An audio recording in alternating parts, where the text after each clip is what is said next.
Bom dia, bem-vindo a outro vídeo. Hoje nós estaremos olhando no livro de Oséias.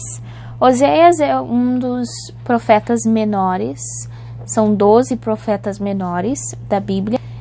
E ele é um dos profetas menores porque os profetas menores, os livros deles são menores. Mas Oséias foi chamado para pregar o Evangelho de Deus, as profecias, entregar profecias ao povo de Deus, de Israel, na parte norte de Israel. São 12 tribos de Israel, quando nós lemos a Bíblia, pelos filhos de Jacó, que são 12. Então, naquele tempo tinha 10 tribos na parte do norte e tinha 2 tribos na parte do sul. Essas 2 tribos se referem à Bíblia como Judá, e a parte do norte, a Bíblia se refere como Israel, essas 10 tribos, ou às vezes como Efraim, mas é Israel, a parte de cima. Oséias foi chamado para pregar na parte do norte contra Israel. Então, Oséias capítulo 1, versículo 2 diz assim: O princípio da palavra do Senhor por Oséias. Disse, pois, o Senhor a Oséias: Vai, toma uma mulher de prostituições e filhos de prostituição, porque a terra se prostituiu, desviando-se do Senhor. Lembre-se que Oséias era um sacerdote e ele foi chamado para ser um profeta. Naquele tempo, e se tu lê o princípio, a história de Israel, os sacerdotes eles tinham que se vestir de uma certa maneira, eles tinham que preparar a sua comida de uma certa maneira, eles tinham que viver apartados e eles tinham que viver de uma certa maneira se apartando do mal, eles tinham que ser limpos. E aqui está Deus chamando Oséias a ser profeta, dizendo a Oséias: tu tem que profetizar contra Israel, porque eles têm feito abominações contra mim, mas Israel não vai escutar. E tem outra coisa, Oséias. Tu tem que casar com uma mulher de prostituição. Ou seja, Gomer nunca ia ser fiel a Oséias. Ela está dormindo com outros homens. Ela, em um ponto, se tu ler mais adiante, ela começou a trabalhar numa casa de prostituição e Oséias teve que comprar ela de volta. E ele teve 3 filhos. Os 2 últimos foi de outros homens. Então ele tinha que cuidar desses filhos que nem era deles. E ele começou a amar tanto ela que ele sempre estava perdoando ela, comprando ela de volta, porque ele amava ela. O que um homem limpo como sacerdote, que era Oséias, estava fazendo como uma prostituta? O que as pessoas iriam falar dele naquele momento?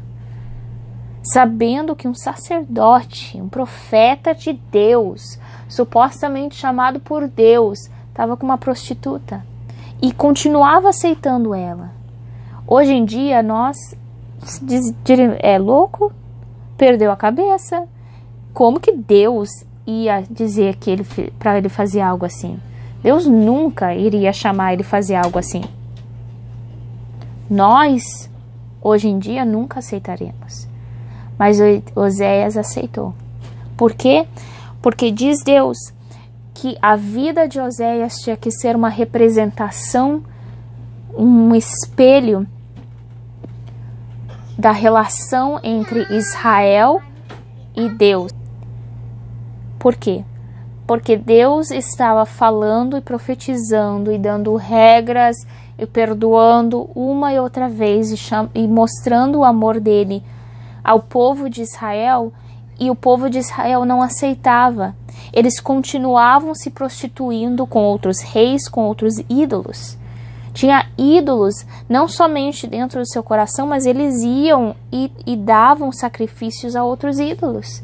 Os próprios sacerdotes dentro do templo, no povo de Israel, estavam adorando outros deuses, estavam se prostituindo.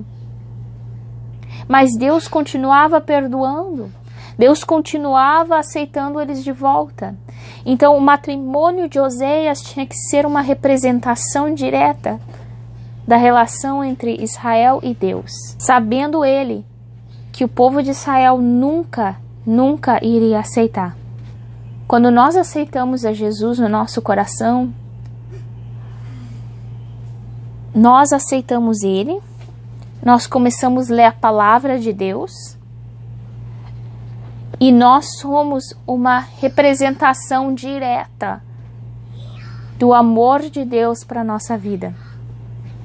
Nós somos uma representação do amor de Deus às outras pessoas. Nós somos chamados a não somente pregar o evangelho com a nossa boca, mas da maneira que a gente vive, ser uma representação direta às outras pessoas que não conhecem Deus. E muitos, estando na igreja, dizem: fui chamado a ser pastor, fui chamado a ser cantor, e todo mundo quer um ministério. Se Deus te chamasse a fazer algo difícil, se Deus te chamasse como Oséias, ok, tu foi chamado como profeta, mas tem uma coisa, tu tem que casar com aquele bandido lá. Ele vai continuar matando as pessoas, ele vai continuar sendo bandido, mas tu tem que continuar perdoando. Tu pensaria que era de Deus? Tu aceitaria? Se Deus te dissesse, tu tem que casar com ela, mas ela vai se prostituir, tu aceitaria? Resposta é não. Muitos de nós, se não todos, não aceitaríamos, porque nós estamos muito acostumados a pensar que o bem de Deus é porque Deus está feliz com nós. E o mal que acontece, Deus não está feliz com nós. Mas é a nossa interpretação. Quando nossa vida está no altar de Deus, Ele faz o que Ele quer com ela.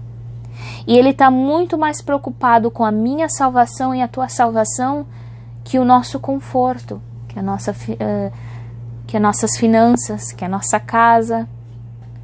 Só que nós dizemos: não, mas Deus me ama, Deus não faria isso, mas Deus entende, Ele vai me perdoar. Mas o que diz a palavra de Deus?